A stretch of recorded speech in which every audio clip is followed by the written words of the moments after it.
The most dangerous failures don't start with chaos. They start with confidence, with a plan that made sense, with people who believed in the procedure, with a system that had worked before, and no particular reason to think tonight would be different. History doesn't announce itself. It just quietly removes the last chance to stop what's coming. And by the time you realize, you're already inside it. 1 o'clock in the morning, and your night shift has already settled into its rhythm. You smell machine oil and something underneath it, the particular damp concrete smell of a building that has never fully dried. The ventilation system hums at a pitch you stopped hearing weeks ago. Somewhere behind you, a steel door closes, and the sound travels through the floor before it travels through the air. You've worked at reactor number 4 long enough that the control room feels like the inside of your own head. The dials, the Cyrillic labels worn soft at the edges from years of other people's hands, the fluorescent tubes that buzz faintly but consistently, a sound that means everything is on, everything is running, everything is as it should be. You are not a physicist. You were never meant to be. Your job is specific, bounded, and clear. Monitor your section, follow the procedure, report what you see. The people who understand the reactor are somewhere above you in the chain. You trust them the way you trust the building itself, because it has held every shift every time. Tonight there is a test. You were told this earlier, without much detail. A safety test. Standard. Something the engineers need to verify. It will be completed, and then the shift will end, and you will go home. Around 1:15, something starts feeling slightly off. Not wrong, just slightly out of place, the way a familiar room feels when one piece of furniture has been moved an inch. The test was supposed to begin hours earlier. It was delayed. You heard something about the grid, about Kiev needing power, about waiting. Now very late, with a crew that should have rotated out already, the decision has come down. Proceed. The supervisors are tense in a way they are not quite hiding. They're moving with the efficiency of people who have somewhere to be. No one explains this to you. It is not your part of the machine. An instruction comes through that surprises you. The reactor power is lower than the test requires, significantly lower. But instead of stopping, the order is to continue, to raise power as quickly as possible and begin. You notice this. You file it under, they know something I don't, because that is almost always true, because the system depends on people staying in their lane. You go back to your instruments. The needles are doing what needles do. In the control room, a decision has been made that no one will remember making. The test was designed for a specific power range. The reactor is operating well below it. The correct response is to halt, to reschedule, to begin again tomorrow with a fresh crew and a stable core. Every engineer in the room knows this is the correct response. But the test has already been delayed once, by 10 hours, under pressure from the ministry. There are people in Moscow who want this completed. There are careers attached to this completion. There is the quiet, ambient understanding that stopping again tonight, with no technical failure to blame, is the kind of decision that follows you. So the safety systems are disabled, one by one, deliberately, as the procedure requires, because the test cannot run with them active. This is documented. This is signed. It is not sabotage. It is the test. When systems start failing, the mind does not panic immediately. It justifies. It finds the frame in which the numbers still make sense. It tells itself, this is within tolerance. This is manageable. We have done harder things. The reactor is now running with almost no margin, and no one in this room fully understands what that means, because the reactor itself is concealing it. The design, the physics, a flaw that was known in theory, but never believed in practice. At 1:23 in the morning, the order is given to begin the test. The order reaches you sideways, not as a direct command, but as a shift in activity around you. Then your supervisor turns and says, go to the reactor hall, check the feed water pumps, report back. You put on your dosimeter. You take the corridor that leads toward the reactor building, the one where the air always feels 2 degrees colder than it should, where the concrete is thicker and the lighting is dimmer, and your footsteps sound like they belong to someone else. You are not afraid. You have walked this corridor 100 times. The reactor is behind shielding. The systems are active, or they were before the test began. You complete the check. You write down what you see. the pumps are running, the readings are within range, though range tonight is a word that means something different than it did this morning. You walk back. The corridor feels the same as it always does. Cold, quiet, fluorescent. Back in your section, something has changed in the quality of the noise. The reactor makes sounds. It always makes sounds, but there is a rhythm to them that experienced people learn without knowing they've learned it. Tonight, the rhythm is wrong. Across the control room, two engineers are looking at the same readout. One says something. The other shakes his head.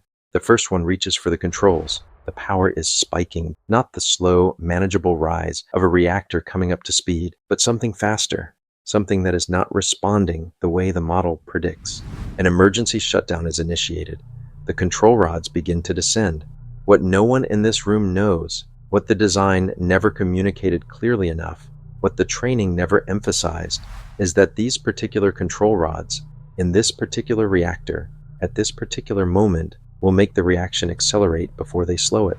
A design flaw, a known variable, a thing that was in the documents that no one believed would matter. At 123.44, the power surges to 100 times its operating level in 3 seconds. What you feel first is not an explosion. It is pressure, a deep structural pressure, the kind that moves through concrete the way sound moves through bones. Then a sound you do not have a word for. Then a second sound, much louder, that you will spend the rest of your life trying to describe. The lights go out. The emergency lights come on. Someone is shouting. You move toward the reactor hall because that is where you are needed, and because in the absence of orders, you do what the job requires. The corridor is different now. There is dust in the air that was not there before, and a smell you cannot name, something sharp and mineral and wrong. There is debris on the floor, pieces of material you don't recognize. You pick something up to move it from the path. It is warm in a way that metal should not be warm. You put it down, you keep moving. By 3 o'clock in the morning, you are outside. Someone made a decision, several decisions in rapid succession by people who did not yet understand what had happened. And the result is, the plant is still running parts of its operation.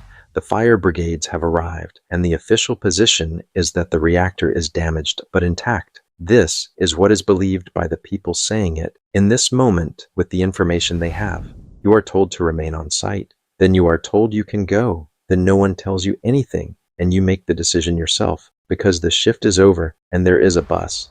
Pripyat is quiet. It is almost 4 o'clock in the morning, and the city is asleep in the way cities sleep, not silent, but settled. A dog somewhere, the sound of a window. The streetlights are on. There is a faint metallic taste at the back of your throat. You swallow. You think the dust from the explosion probably. 36 hours from now, this city of 50,000 people will be evacuated. The announcement will say, temporary, bring enough for 3 days, leave the animals, lock the door. But right now, it is almost 4 o'clock in the morning, and you are walking home through the dark, carrying something invisible, through a city that does not yet know what it is carrying. The truth does not arrive all at once. It arrives the way all unbearable things arrive, in pieces small enough to hold, until suddenly you are holding too many of them, and there is no way to put them down. The firefighters who arrived first, who stood on the roof of the reactor building without protective equipment, who touched the graphite with their hands because it looked like regular debris, they are already in the hospital. Their skin is already changing color. They are already describing a burning sensation that no one can explain to them in terms they are allowed to hear.